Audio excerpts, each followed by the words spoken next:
Hey, Coach. Just wanted to ask the final drive there yesterday, and Devin Singletary's impact there. Just his awareness, not getting in the end zone, making sure that you guys had the time to be able to kneel it down so that the Ravens couldn't come back and get a chance to get the ball again. Just how big was Devin and just his awareness, I guess, in that situation there? I feel like sometimes he doesn't always get, maybe the attention or the credit. No, yeah, Devin does a great job. Just one overall for everything that he does for us as a receiver out of the backfield and as a blocker and as a runner. But obviously, right there, that's huge. Just to understand the situation, know what's going on. Good communication from the sideline to those guys, and just being able to execute in a critical situation there to be able to close out the game like that is huge. And obviously, his awareness and his ability to go down and not get pushed into the end zone or anything like that, while still maintaining the ball and having really good ball security is huge for us. And just I guess also his ability to bounce back and just the mental side of it after, fumbling earlier in the game to be able to come back and make the plays that he was able to make. Just what do you see from him from a mental aspect, being able to bounce back and reset like that? Yeah, I mean, Devin's a pro. He does a great job in terms of learning from mistakes and seeing what's going on out there. And the great thing was he really had a very similar run where started right, broke back to the left again, and a guy came in the same type of deal, punching at the ball, and he showed really good ball security there. So that's one of those things that happens with backs and runners in general. And we preach as much as we can, but sometimes that happens. But the key is being able to bounce back from it like he did, and he understands that we got a lot of faith in him, and we'll keep with him. Great, thanks, Ken. Appreciate it. Mm-hmm. Coach Dorsey, Mookie Hawkins, Waffle Sports 1080. How you doing today? Good. How are you? I'm good, Coach. I'm good. Good. Second, tell the two halves there, Coach. What did you see in that first half that was that enabled you to get some success going in the second half there?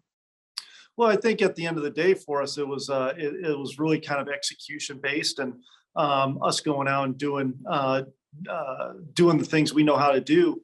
Obviously, a lot of credit to the Ravens. They're a great defense, and they do a really good job and force some negatives on us. But we were really able to kind of settle down, weather the storm, and in that type of environment. I mean, that's a tough place to play against a really good defense. So weathering the storm is key, and really getting back on track and in terms of the 2-minute drive at the end of the half to cut it to 10, I think really helped us.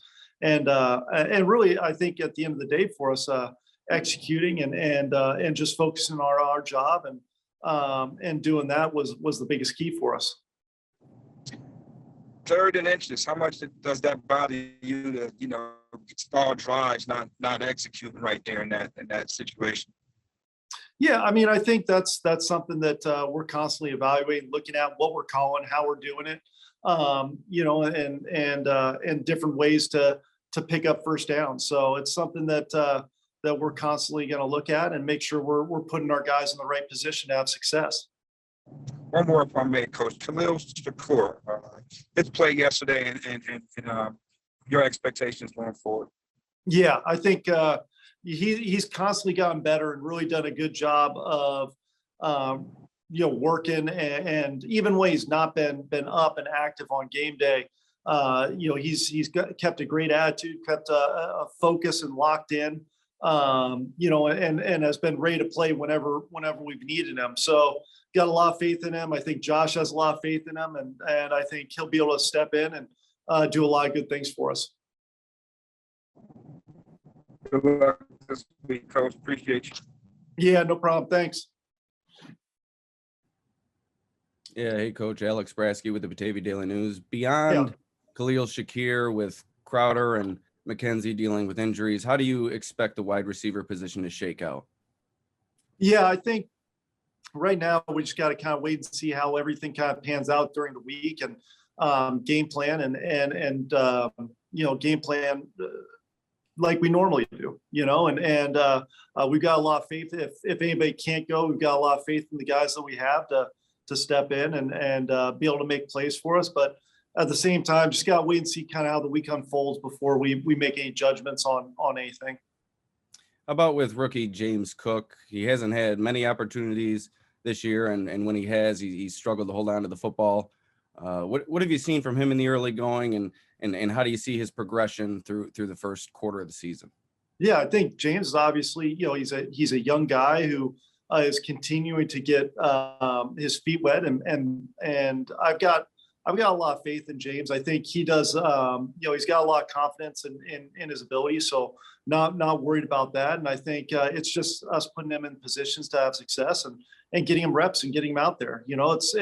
It's hard when you have a group of guys like we have that you've got a lot of guys who can play for you. So it's a good luxury to have, but at the same time, it's there's going to be games where somebody plays more than somebody else or whatever the situation is. So I think James is in a position where we don't have to throw too much on him right away. He could grow, he could continue to learn and get better, and I think he's doing that. And there's going to be games where he's a lot more involved, and there's going to be games where he might not be as involved. But that's just a nature of, one, kind of how the game's flowing and how it's going, and two, the nature of that room and just being a room with a lot of talent.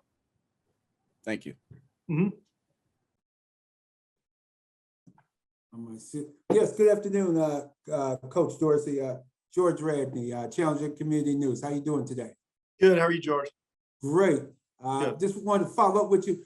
With Khalil Shakir, were those plays, did he get a chance to practice with the offense? Because it looked like those were some nice safe throws to him, especially the bubble screen one. When you have guys that's not obviously he's the third man in line on there, was those some plays that he get an opportunity to practice during any given week? Well, I mean, just the flow of practice. I mean, there's certain plays where guys are in on, and then there's certain plays where they're not. So, you have certain packages where somebody's going to be in on them, and then you just have general packages where you kind of are able to roll guys through. So at times, there are plays where he's going to be in on and get him in practice, but there's times where they just have to do a great job preparing and being ready to step in and know what to do when their number's called. Okay, so it's almost like you called the play for him in the game and say, "Oh man, I hope he remembers is ready to function during the game." So and that's the thing. I mean, I think he's done a great job in preparing himself. Where I feel very confident calling anything we need to call, and he's able to operate it. And knows exactly what to do and is in the right spots. So he's really earned that trust through what he's done throughout his time here, from his work ethic to showing up on game day whenever his number's called. Beautiful. Thank you very much, and good luck this coming week. Thank you. Hi, Ken. I think we've talked to Brian a bunch of times about this the last couple of years with this group specifically, about the running back screens and getting them to kind of bust a couple in game. You had that happen on Sunday. Well, take me into that. How did those plays kind of go off as successfully as they did?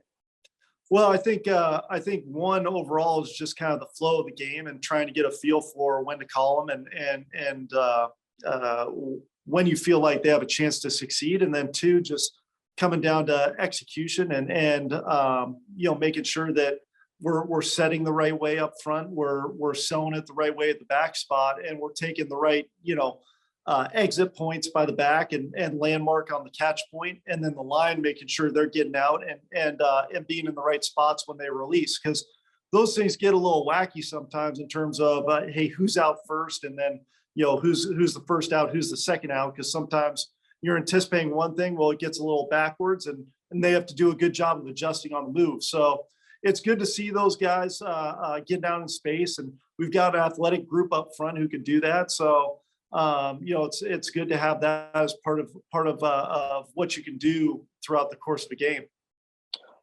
Steph said that he was talking to Mitch Morse after the game about the game and coming back from the 17 points, and Mitch kind of turned to him and said, we've been here before. As a coach, how much easier is it on you, knowing that you have a group that for the most part has been together for so long now and can kind of lean back on a lot of the experiences that they've had over those years? No, I agree. It's a great luxury to have a group that's been together and been able to build an offense kind of, as we go here from the ground up. And I think Dave's did a great job of that with Josh when he first got here and with the group, and it's just continued to grow. So now we're at the point where we can make adjustments and we can do some different things that it's a lot easier for these guys to comprehend and be like, okay, well, I understand why we're doing it, and because they've got a great feel for the system. They got a great feel of why we're doing things and how we're attacking a defense based off certain plays. So it's really great in terms of that stuff. And that's really great when it comes down to just execution when you're tired late in the game. Because guys have been there before. Guys have been able to kind of push through those things and execute, and they know exactly what to do because they know the system and because they've been in those pressure situations. Thanks, Ken. Appreciate it. No problem. Thanks. Hi, Ken. It's Jay with the Buffalo News. Given your situation at receiver with Isaiah Jameson and Jake, there's probably a fairly good chance that you may need to go to your practice squad if you don't go outside the organization. In a given week, how much are guys like Tavon and Isaiah and Tanner able to develop within the offense while also kind of giving, the scout team, looks as practice squad members, like, as part of their responsibilities? We do the best we can to make sure that we're doing everything we can to make sure those guys are ready, if that makes sense. It's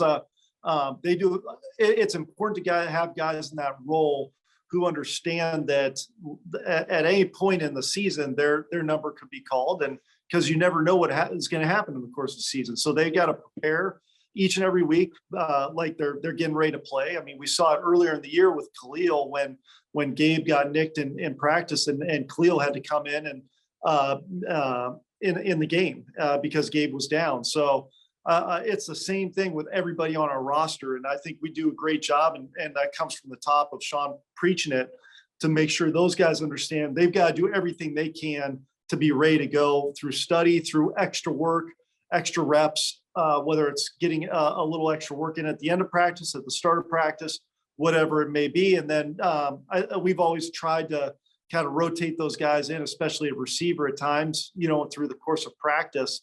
One, to help our guys with their workload, and then two, it helps those guys just hear our calls. Okay. And then going back to James Cook for a second, if I could, how do you balance a young guy kind of needing opportunities to grow, to, kind of show what he can do? Maybe, I know you said he's still confident, but maybe to build that confidence a little bit more versus, when those opportunities have maybe come, he hasn't made the most of them. And that might, give you some hesitation to put him back on the field. It seems like that's a fine line there and a tricky balance. So how do you balance those things? No, and I get that. I mean, I think part of it is just seeing what he was able to, the spark he really kind of provided us in the Miami game, kind of coming in there and making the plays that he made in that game. So, I think there's those things you see from him that he's done in the past that gives you a lot of confidence. And he's been in these types of, obviously not NFL situations before, but high pressure situations with a lot on the line in college. And, so he's been kind of doing those types of things throughout his career. And you're right. I think we need to continue to develop him and get him going and do those types of things through reps and things. But again, it's such a game to game thing in terms of, the flow of the game and how you can get them in there and how the other guys are doing. So I think Skip's got a really good feel for those guys and hot hand and who's really kind of rolling at the time. And, we do the best we can to make sure to try to develop all those guys and make sure, they're all getting touches, because they all really do a good job for us. Thanks, Ken. Mm-hmm.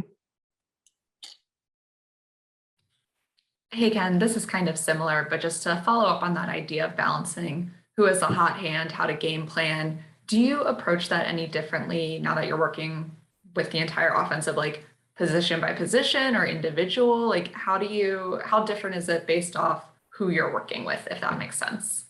Yeah, I mean, for me, it just taking an overall picture. There's times where honestly, I don't, I don't focus on certain things too much in regards to that, especially because it's hard to focus on, all right, who's the tight end, who's the wide receiver, and who's the running back hot hand, and calling a game like that. So generally, kind of looking at overall scheme when trying to call the plays, and then letting those other things kind of take care of themselves, either through coaches substitutions or talking, on the sideline of kind of what or between series, of kind of how things are going, and kind of handling it more that way than trying to focus on it every single play call.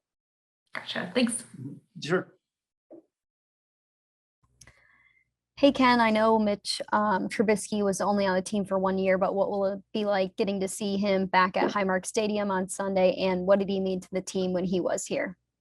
Yeah, I mean, obviously Mitch did a great job for us while he was here. He really kind of provided us a lot of leadership in the locker room, on the field, and was really, actually a really good player for us. Never had a lot of opportunity to go in, thankfully. We had a lot of faith in his abilities, and if he did have to play, that we wouldn't miss a beat. So obviously got a lot of respect for him as a player, but then he's a great human being, great person, was a great guy to have around as well, and somebody we were able to learn from through his different experiences and the different things he's been through throughout his career. Thanks, Ken. Mm-hmm. That's all we have today. Thanks, Ken. All right, no problem. Thanks, guys.